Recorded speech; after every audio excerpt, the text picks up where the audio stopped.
What if I told you the gamblers who built Las Vegas are now walking away for good? For decades, Sin City ran on a simple promise: come play, and you would be treated like a high roller no matter your budget.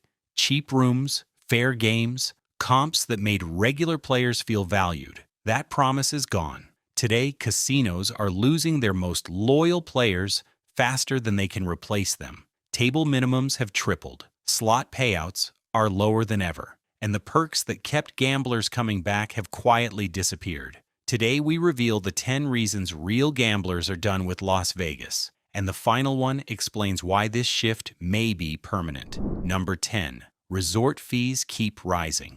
Before you even touch a chip, Vegas has already picked your pocket. Remember when you could book a room on the Strip for $80 and actually pay $80? Those days are gone. Now, every major casino tacks on a so-called resort fee that gets revealed only after you book. We're talking $39 to $55 per night, added automatically, and there's no way to avoid it.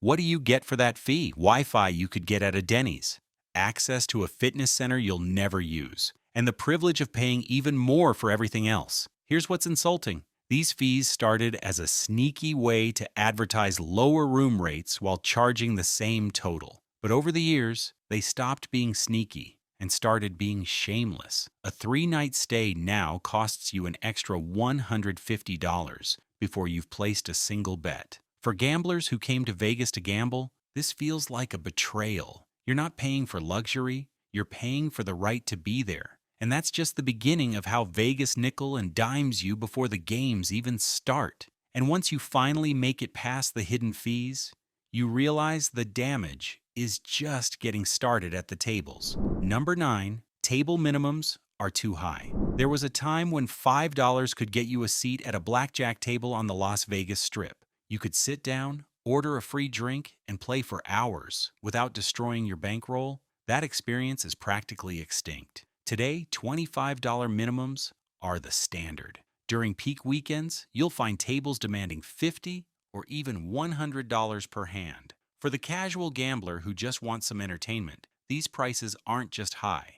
They're a rejection letter. Think about the math. At a $25 table playing 60 hands an hour, you're cycling through $1,500. Even with decent luck, the house edge means you're bleeding money faster than ever. What used to be affordable fun now requires a small fortune just to participate. The casinos will tell you it's about efficiency. Fewer low-limit tables mean fewer dealers, lower payroll, higher margins. But what they won't admit is that this strategy is driving away the very players who made Vegas famous: the weekend warriors, the bachelor parties, the retirees looking for a good time. Those people aren't upgrading to $50 tables. They're walking away entirely.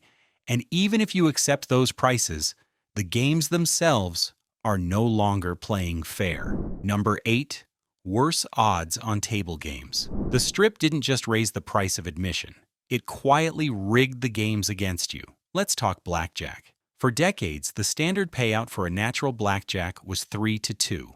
Hit 21 with your first 2 cards, and a $10 bet won you $15. Fair, simple, understood. But now, most Strip casinos have switched to 6 to 5 payouts. That same $10 bet only wins you $12. Doesn't sound like much until you realize that single change nearly doubles the house edge. Roulette got worse too. The European single zero wheel was already rare in America. Then casinos pushed double zero as the standard, increasing the house advantage. Now, triple zero roulette is spreading across the Strip, boosting the casino's edge to over 7%. You're literally paying more to lose faster.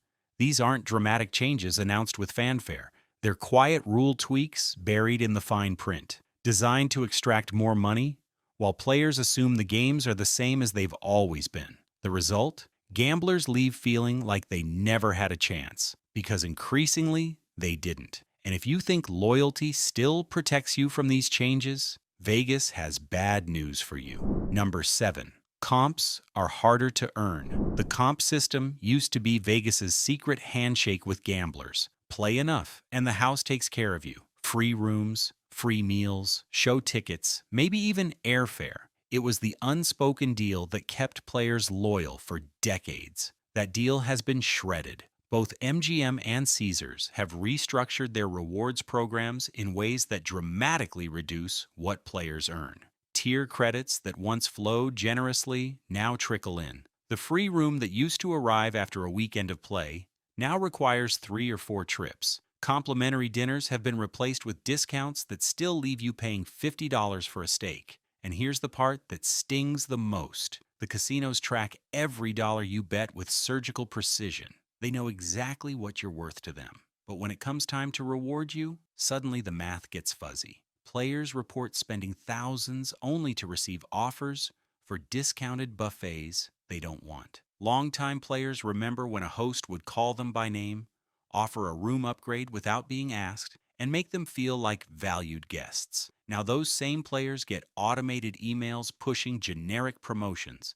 The relationship has been replaced by an algorithm, and the algorithm doesn't care about loyalty. The message is clear. Vegas no longer values loyalty. It values extraction. Get what you can from each visitor and move on to the next. For the gamblers who built their vacations around earning comps, this betrayal cuts deep. They gave the casinos years of business only to watch their status evaporate. And once the rewards disappear, the machines reveal what Vegas has really become. Number 6. Slot machines. Pay less. Slot machines were always the beating heart of casino revenue, but they used to offer something in return. The dream of a jackpot and enough small wins to keep you entertained. That balance has shifted dramatically against players. Nevada doesn't require casinos to disclose individual machine payouts, but industry analysts estimate that strip slots now return around 92 to 93%. That might sound reasonable until you compare it to tribal casinos, where machines commonly return 95 to 97%. Over hours of play, that difference drains your bankroll significantly faster. The experience has changed too. Modern slot machines are engineered with something the industry calls losses disguised as wins. You bet $3, win back 50 cents, and the machine erupts with lights and sounds, like you've hit the jackpot. It feels like winning. It's not. You just lost $2.50. These psychological tricks keep players glued to their seats while their money evaporates at a carefully calculated rate. The machines aren't broken. They're working exactly as designed. Maximum extraction with minimum return. What's worse, the bonus rounds that used to deliver exciting payouts have been reprogrammed to hit less frequently. Players chase features that barely cover their original bet when they finally land. The thrill is engineered, but the reward has been hollowed out. For casual players who remember the old days, when a $200 session could last an entire evening, today's slots feel like robbery. You're paying more for less entertainment. And the worst part is, the casino floor isn't even where Vegas takes most of your money anymore. Number 5. Everything else is overpriced. Even if you accept the higher table limits and tighter slots, Vegas finds other ways to empty your wallet before you reach the casino floor. Let's start with food. The legendary Vegas buffet, once a symbol of excess and value, has either disappeared or transformed into a $60 to $100 per person ordeal. Food courts inside the major resorts charge $20 to $40 for a single meal. A coffee and bagel can run you $30 at some properties. The days of cheap eats subsidized by casino profits are over. Parking, once free everywhere, now costs $18 to $40 per day. Drinks that used to flow complimentary while you gambled are increasingly served watered down or skipped entirely unless you're betting big. Show tickets that once ran $30 to $50 now start at $150 for anything worth seeing. The cumulative effect is exhausting.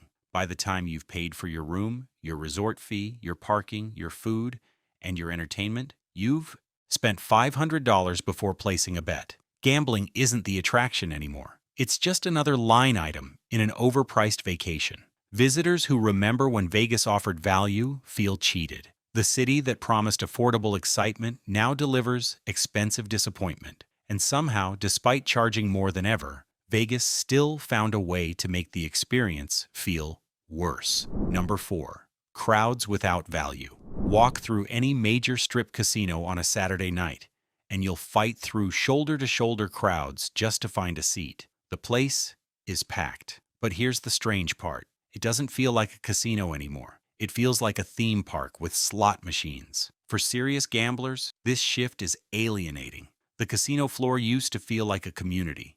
Dealers knew the regulars. Pit bosses comped loyal players on the spot. There was a rhythm, a culture, a sense that you belonged there. Now, you're just another body in the crowd, waiting 20 minutes for a drink while tourists pose for selfies at the roulette table. The personal touch has vanished. Staff are spread thinner, service is slower, and the attention that used to make players feel valued has been replaced by assembly line efficiency designed to process as many visitors as possible. Even finding a machine or table you actually want to play has become a chore. Prime slot banks are clogged with people taking photos instead of playing.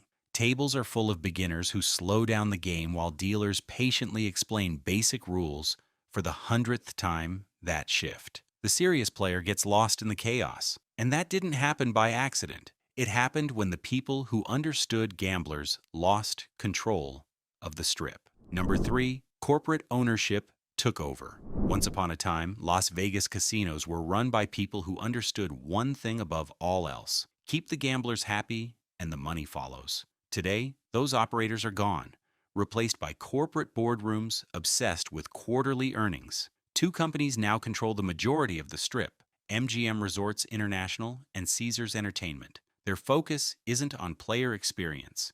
It's on profit optimization, revenue per available room, non-gaming income, shareholder returns. These are the metrics that drive decisions, and none of them prioritize the gambler. The results are visible everywhere. Beloved properties demolished or rebranded. Loyalty programs restructured to give less. Staff positions eliminated to cut payroll. Games altered to increase the house edge. Every change follows the same logic. Extract more value from each visitor regardless of the long-term consequences. What the spreadsheets don't capture is the erosion of trust. Gamblers aren't stupid. They notice when the rules change, when the comps disappear, when the service declines, and they talk to each other. Online forums are filled with longtime Vegas visitors announcing they're done, sharing stories of being nickel and dimed until the magic was gone. The corporations may be posting record profits today, but they're burning through decades of goodwill to get there. And once players realized they had better options, the damage became irreversible. Number 2, better gambling exists elsewhere. Here's the truth Vegas doesn't want you to know. You don't need the strip to gamble anymore, and the alternatives are often better. Tribal casinos across the country have stepped up in a big way. Properties in California, Arizona, Connecticut, and Oklahoma now offer experiences that rival or exceed Vegas. Lower table minimums, better slot payouts, loyalty programs that actually reward players, and resort amenities that match anything on the strip without the resort fees. Regional casinos have grown too. From the Gulf Coast to the Midwest, gamblers can find quality gaming within driving distance of home. No flights, no baggage fees, no $300 hotel rooms. Just show up, play, and leave without feeling financially violated. These alternatives understand something Vegas has forgotten. Gamblers have choices. When you treat them poorly, they go elsewhere. And they're going elsewhere in growing numbers. The competition isn't just domestic either. Destinations like Macau and emerging markets in Asia offer high rollers experiences that make Vegas look outdated. The Strip's claim as the gambling capital of the world feels increasingly hollow when better options exist almost everywhere. But even regional and international casinos face a threat that none of them can match, because for millions of gamblers, the future isn't about traveling anywhere at all. Number 1, online gambling replaced the trip. The final nail in Vegas's coffin isn't another casino. It's the device in your pocket. Sports betting has exploded since the Supreme Court opened the floodgates in 2018. 38 states now offer legal sports wagering, most of it through mobile apps. You can bet on tonight's game from your couch without changing out of your pajamas. No flight required, no resort fee, no overpriced parking. Online casino games are growing even faster. States like New Jersey, Michigan, and Pennsylvania have legalized real money slots, blackjack, and poker through apps that operate 24 hours a day. The convenience is unbeatable, and the odds are often better than what you'd find on the Strip. For casual gamblers, the ones who used to fly to Vegas once or twice a year for a fun weekend, online gambling scratches the same itch without the expense or hassle. Why spend $2,000 on a Vegas trip when you can play from home whenever you want? The numbers tell the story. Online gambling revenue in the United States has grown past $20 billion annually and shows no signs of slowing. Every dollar wagered on an app is a dollar that doesn't make it to Las Vegas. Vegas built its empire on being the only game in town. That era is over. The gamblers aren't coming back. Because they don't need to. What do you think? Is Vegas finished? Or can the Strip reinvent itself? Drop your thoughts in the comments. And if this video opened your eyes, hit that subscribe button. We've got more hard truths coming soon.